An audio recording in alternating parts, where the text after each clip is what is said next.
वर्षों पहले वह अपने दोनों बेटे रौनक और रोशन व पति नरेश को लेकर भारत से अमेरिका चली गई थी। नरेश पास ही बैठे धीरे धीरे निशा के हाथों को सहला रहे थे। सीट से सिर टिकाकर निशा ने आंखें बंद कर ली। ज़हन में बरसों की तरह यह सवाल उमड़ घुमड़ रहा था कि आखिर क्यों पलटकर वह वापस भारत जा रही थी।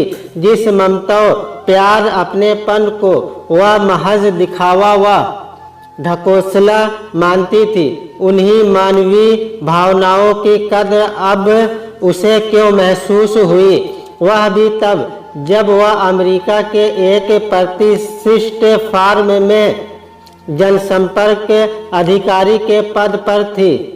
साल के लाखों डॉलर, आलीशान बंगला, चमचमाती कार, स्वतंत्र जिंदगी, यानी जो कुछ वह चाहती थी वह सब कुछ तो उसे मिला हुआ था।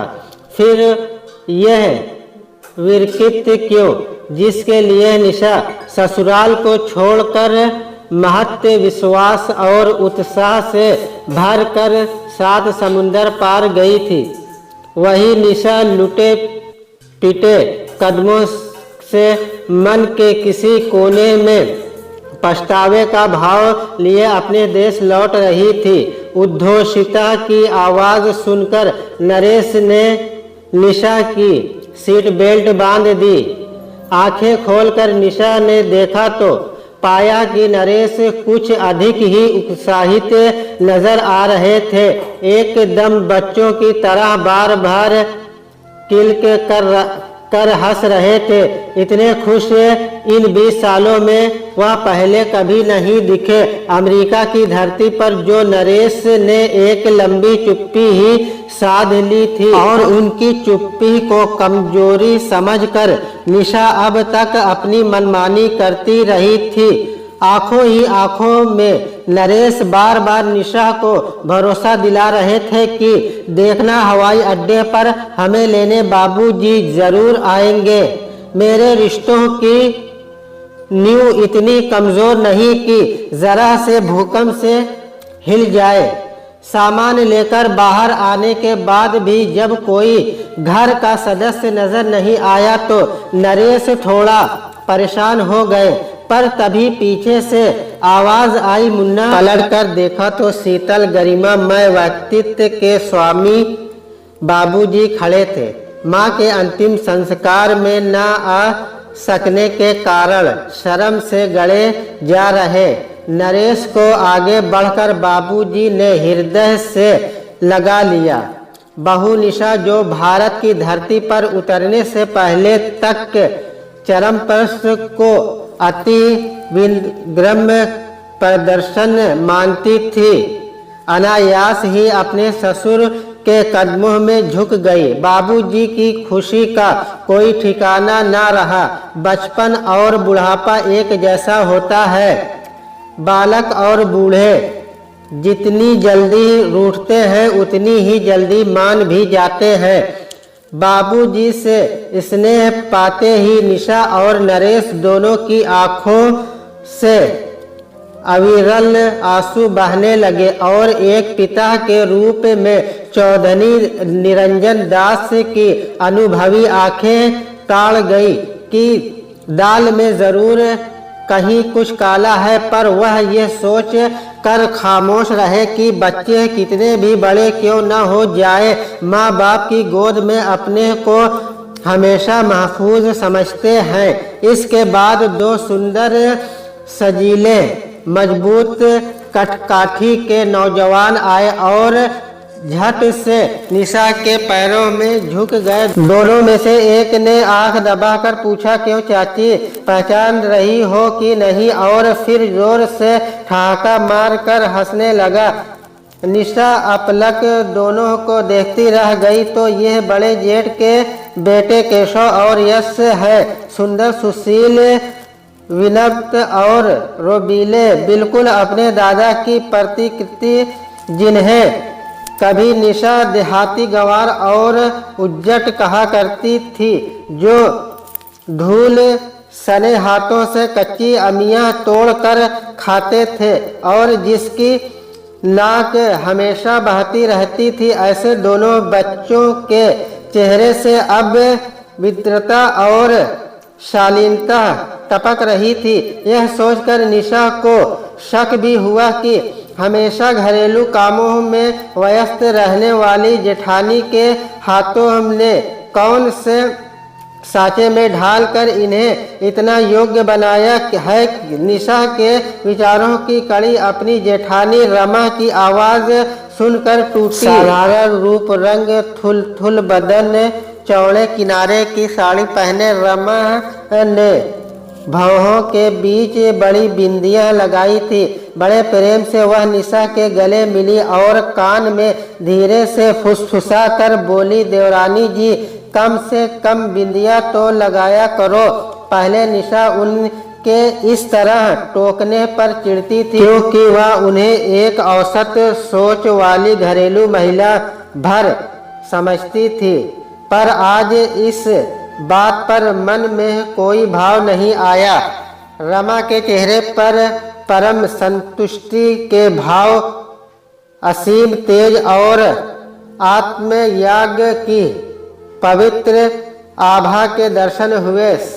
गाड़ी में बैठने के बाद बाबूजी ने कहा कि रौनक और रोशन भी साथ आ जाते तो उन्हें भी नज़र भर देख लेता। और गीली पड़ गई आंखें की ओर को वह कंधे पर बने सफ़ेद गमछे से पोंछने लगे। रौनक और रोशन का नाम सुनते ही निशा और नरेश दोनों के चेहरे से चमक गायब हो गई। क्या कहे निशा कैसी परवरिश दे सकी वह अपने बेटे को। एक आज फलेरिया की जेल में बंद है तो दूसरा आज़ाद जिंदगी के फैशन की तर्ज पर किसी पैसे वाली अमेरिकी महिला के साथ होटल में रह रहा है। किस गर्व से अभिमानित होकर वह अपने दोनों बेटों को ससुराल के सामने रखती और कहती कि देखो तुम लोगों से दूर ले जाकर उस नई दुनिया का नवीन चलन अपना कर किस कदर मैंने इसकी जिंदगी संवारी है। गाड़ी रुकी तो देखा ससुराल आ गई थी। पुरखों की हवेली दो हिस्सों में बांट दी गई थी। अंदर कदम रखते ही निशा ने देखा सामने सास की बड़ी तस्वीर टंगी थी। तस्वीर पर चढ़ाए ताज़े फूल इस बात के गवाह थे कि उनके प्रति घर में रहने वालों की संवेदनाएं अभी बासी नहीं हुई थी। अतीत के चलतित परत दर परत निशा के सामने खुलने लगे। अमेरिका में उसका बड़ा सा घर, पैसे को लेकर माँ और बेटे के बीच बहस, फिर हाथ में हथौड़ा लेकर रौनक का उसके सिर पर वार करना और पैसे लेकर घर से भागना, फिर पुलिस हथकड़ी, और इसके आगे वह कुछ नहीं सोच सकी और बेहोश हो गई। होश में आई तो देखा केशव उसके पैरों के तलवे सहला रहा था। यश डॉक्टर को लेने गया हुआ था और बाबूजी सिरहाने बैठे थे। वह फूट फूट कर रो पड़ी। बाबूजी उन बहते आंसुओं को देखकर सोच में पड़ गए। बड़े प्रेम से निशा के सिर पर हाथ फेरकर बोले, बिटिया तू हमेशा मुझसे लड़ती रही पर कोई नहीं। आज विदेश से ऐसा कौन सा दुख हृदय में बसा कर लाई, पलकों पर आंसू है कि सूखते नहीं। निशा सूनी आंखें लिए बाबूजी को देखती रही। दूसरे दिन जब निशा की नींद खुली तो देखा नरेश परिवार के साथ बैठकर हंस हंस कर नाश्ता कर रहे हैं। मक्के की रोटी और सरसों का साग ऐसे उंगली चाट चाट कर खा रहे हैं जैसे इतने सालों तक अमेरिका में ये भूखे ही रहे। अमेरिका में गुमसुम से अकेले मेज पर बैठकर टोस्ट चबाते में भी ठंडा गरम जैसा भी मिलता था खा लेते थे। तब निशा को ऐसा कभी महसूस नहीं हुआ कि वह महज पेट भरने के लिए खा रहे हैं। अपने बच्चे थे फिर भी उनसे बात इंटरनेट या ईमेल के जरिए होती थी। पैसों की ज़रूरत क्रेडिट कार्ड पूरी कर देता था।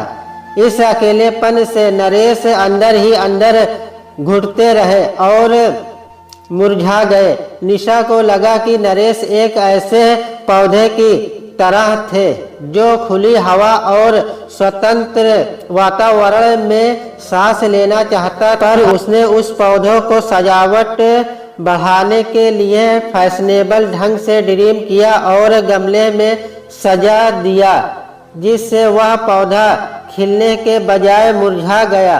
वह बिस्तर से उठी और फ्रेश होने के बाद जाकर टेबल पर बैठ गई। यश और केशव उससे हंस हंस कर अपने बारे में बताने लगे। पता चला यश कुछ दिन हुए कंप्यूटर विज्ञान में स्नातक होकर लौटा है और केशव खानदानी काम धंधे में पिता का हाथ बटा रहा है। रमा रसोई और खाने की मेज के बीच आ जा रही थी और दोनों बच्चे अपने अपने सामान के लिए माँ माँ करते हुए उनके आगे पीछे घूम रहे थे।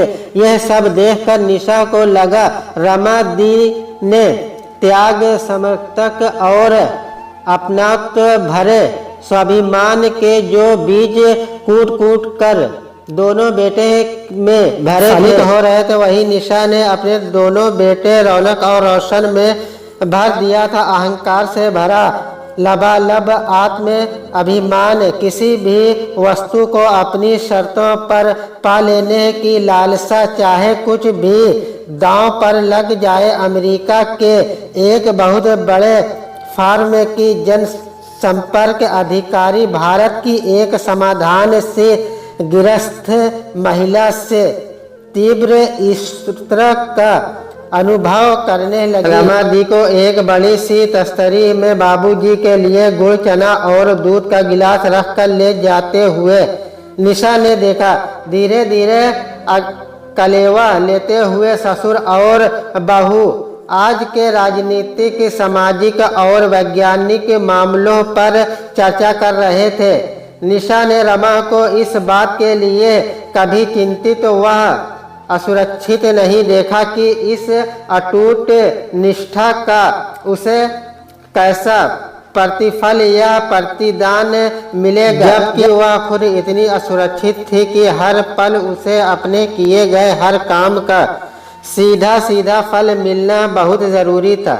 निशा व नरेश को जब पूरी तरह से एहसास हो गया कि अंग्रेजियन का लबादा ओढ़े उन लोगों के शरीर में एक भारतीय दिल भी है जो प्रेम व आस्था के प्रति श्रद्धा रखता है। दोनों पति पत्नी मानसिक रूप से टूट चुके थे। तन से वे कितने भी धनी हो गए, पर मन तो प्रेम व प्यार का कंगाल हो गया था। सुबह ही नरेश और निशा हवेली के पश्चिमी हिस्से की तरफ टहलने निकल पड़े। नरेश उंगली से एक स्थान की ओर इशारा करते हुए निशा से बोले, यह वह बैठक है जहाँ कभी बाबूजी आसन लगाकर बैठते थे और देहातियों की तमाम छोटी बड़ी समस्याओं का निबटारा करते थे। गांव वाले के मेहनत से कमाए धन को बिना किसी लिखा पढ़ी के जमा करते और वक्त पड़ने पर उन्हें सूद समेत वापस भी करते थे। किंतु वह बैठक अब एक सहकारी बैंक में बदल गई थी, जिसका नाम था निरंजन दास सहकारी बैंक। बैंक में बही खातों का स्थान कंप्यूटर ने ले लिया था। पास में ही एक निर्माणाधीन ई सेवा केंद्र था, जहां गांव वाले अपनी शिकायतें दर्ज कराने के साथ साथ बिजली, टेलीफोन, पानी आदि का बिल भी भर सकते थे। इस प्रगति का श्रेय वे छोटे चौधरी यानी यशराज चौधरी को देते थे, जो कंप्यूटर में उच्च शिक्षा प्राप्त कर अपने गांव वापस लौटा था। दोनों कृतज्ञता से गदगद गांव वाले के चेहरे देखने रह गए। नरेश कहने लगे, ठीक है, अपने देश में अमीर देशों की तरह जगमगाहट तो नहीं, पर अंधेरा भी तो नहीं है। पति की बातें सुनकर निशा बोली, चंद सर्वेक्षणों के आधार पर विश्वासशील देशों को भ्रष्ट, पिछड़ा हुआ, लाचार और गरीब करार देना से देश के युवा वर्ग में देशभक्ति के बदले नफरत और वितृष्णा बढ़ती है और वे अपने देश से पलायन करने में ही अपनी भलाई समझते हैं। तब तक दोनों के आसपास गांव वाले जमा हो गए। सामने से बाबूजी के साथ केशव, यश, रमा दी और बड़े भाई साहब भी चले आ रहे थे। नरेश ने बाबूजी की ओर चमकती आंखों से देख कर कहा, बाबूजी, इस हिस्से में मैं उभरती युवा प्रतिभाओं के लिए एक रिसर्च सेंटर का निर्माण करूंगा। यही मेरी संदेश के प्रति सच्ची श्रद्धांजलि होगी। निशा ने बाबूजी की आंखों में खुशी के आंसू देखे। सभी ने इस निर्णय का स्वागत किया। निशा नरेश के साथ कदम से कदम मिलाकर चल रही थी, क्योंकि इस बार वह पश्चाताप की आग में नहीं जलना चाहती थी।